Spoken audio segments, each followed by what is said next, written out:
साल 2025 में हमें गणेश चतुर्थी कब मनाना है, तो साल 2025 में भादो माह के कृष्ण शुक्ल पक्ष की चतुर्थी तिथि को गणेश चतुर्थी के रूप में मनाया जाता है। तो इस साल 27 अगस्त दिन बुधवार को गणेश चतुर्दशी का उत्सव मनाया जाएगा। ये उत्सव गणेश चतुर्दशी को शुरू होकर के गणेश चतुर्थी को शुरू होकर के चतुर्दशी अनंत चतुर्दशी को समाप्त होता है।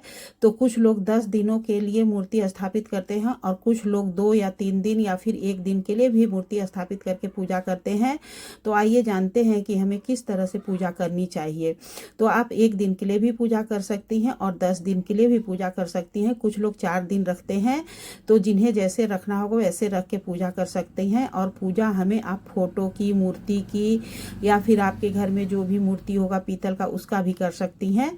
तो जो 10 दिन का उत्सव मनाते हैं वो लोग मिट्टी की गणेश जी की मूर्ति बनवा कर लाते हैं और उनकी स्थापना करते हैं एवं पूजा करते हैं। तो हम लोग को साधारण विधि से देखिए कैसे पूजा करना है। तो हमें अपने घर में, आपके घर में जो भी फोटो मूर्ति होगा उसे आप स्थापित करके पूजा करिएगा। तो सबसे पहले हमें एक चौकी लगा लेना है और चौकी के ऊपर हमें पीला कपड़ा बिछा लेना है। वहाँ पे यदि आप सजावट करना चाहती हैं तो थोड़ा सा सजावट कर लीजिएगा, फिर उसके बाद पूजा शुरू करिएगा। तो देखिए हमें गणेश जी की पूजा तो करनी है, लेकिन उससे पहले हमें जो गोबर के गणेश जी बनते हैं वो पूजा भी, जैसे सब पूजा में जो हम लोग पहले गौर गणेश का पूजा करते हैं उनकी पूजा भी हमें करनी है और कलश स्थापित भी करना है। बिना कलश स्थापित किए हुए हमें कोई भी पूजा नहीं करनी चाहिए। तो कलश देखिए इस तरह से हमें स्थापित कर लेना है।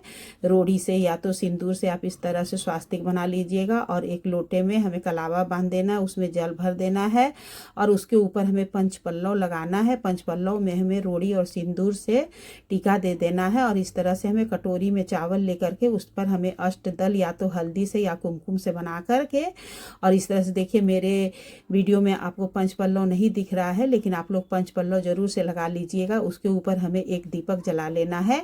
तो इस तरह से हमें पूजा, उसके बाद हमें सबकी पूजा करनी है। तो सबसे पहले हमें गौर गणेश की पूजा करनी है, उसके बाद कलश की पूजा करनी है, फिर जो गणपति जी हम लोग बैठाए हैं उनकी पूजा करनी है। तो पूजा विधि देखिए साधारण है।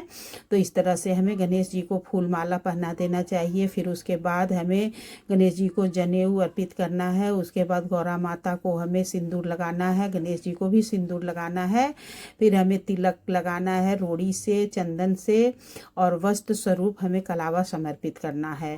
तो आप सीरीज वाइज मतलब पर चढ़ाइएगा, जो भी चढ़ाइएगा, जैसे कि पहले जल स्नान कराना है, फिर हमें फूल चढ़ाना है, फिर हमें वस्त्र चढ़ाना है। तो वस्त्र स्वरूप आप जनेऊ समर्पित करिए, कलावा समर्पित करिए, फिर टीका चंदन लगाइए और सभी को हमें एक साथ भी आप लगा सकती हैं। और जैसे कि पहले आप कलश का पूजन कर लीजिए, फिर गणेश लक्ष्मी का पूजन कर लीजिए, उसके बाद फिर गणेश जी का पूजन करिए। इस तरह से आप कर सकती हैं। तो जो लोग जैसे करती होंगी देख लीजिएगा। पूजा विधि सबकी अलग अलग होती है, सब कोई एक तरह से पूजा नहीं करता है। तो फिर उसके बाद से हमें देखिए फूल समर्पित कर देना है। इस तरह से आपके पास जो भी फूल होगा वो फूल आप समर्पित करिएगा। और भोग प्रसाद के लिए यदि आप लोग मोदक बना सकती हैं तो मोदक जरूर से बनाइएगा। मोदक खोए से भी बनता है, चावल से भी बनता है और नारियल के बुरादे से भी मोदक बनता है। तो जो लोग जैसे मोदक बनाते होंगे वैसे बना लीजिएगा। और फिर देखिए हमें गणेश जी को पान सुपारी से समर्पित करना है। उसके बाद हमें इस तरह से दुर्वा, देखिए 108 दुर्वा मैं इस तरह से गांठ बांध करके गणेश जी के आगे समर्पित कर दी हूँ। और जो आगे में गौर गणेश है उन्हें आप 5 दुर्वा जरूर समर्पित करिएगा। इस तरह से हमें पूजा करनी चाहिए। फिर हमें एक दीपक जला देना है। दीपक जलाने के बाद से हमें दीपक को 3 बार आचमनी कर देना होता है और अपने हाथ को धुल लेना होता है, क्योंकि दीपक जलाने के बाद हाथ अशुद्ध हो जाता है। फिर हमें कुछ दक्षिणा चढ़ा देना है। तो पूजा में जो कमी होती है उसको दूर करने के लिए हम लोग दक्षिणा चढ़ाते हैं। दक्षिणा से हमारी पूजा की कमी पूरी हो जाती है। फिर हमें भोग प्रसाद में लड्डू गोपाल, ये गणेश जी को मोदक चढ़ाना है और जो भी मीठा आप चढ़ा सकती हैं वो मीठा आप, फल मीठा सब चीज़ हमें गणेश जी को इस तरह से समर्पित करना है।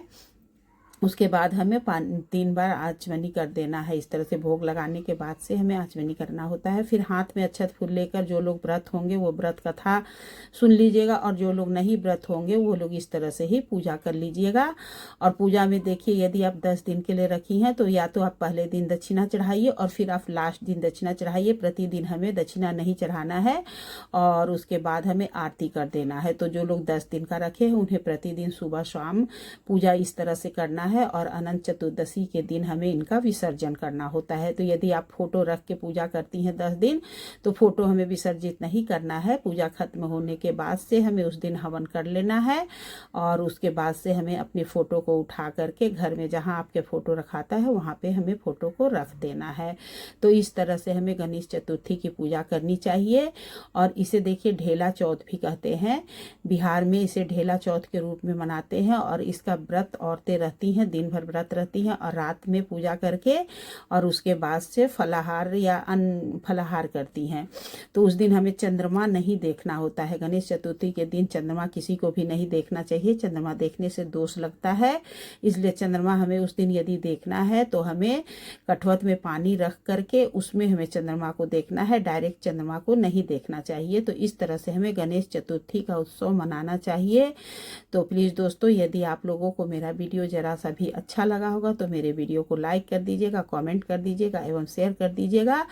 मैं इसी तरह से पूजा करती हूँ जिस तरह से कि मैं वीडियो डाली।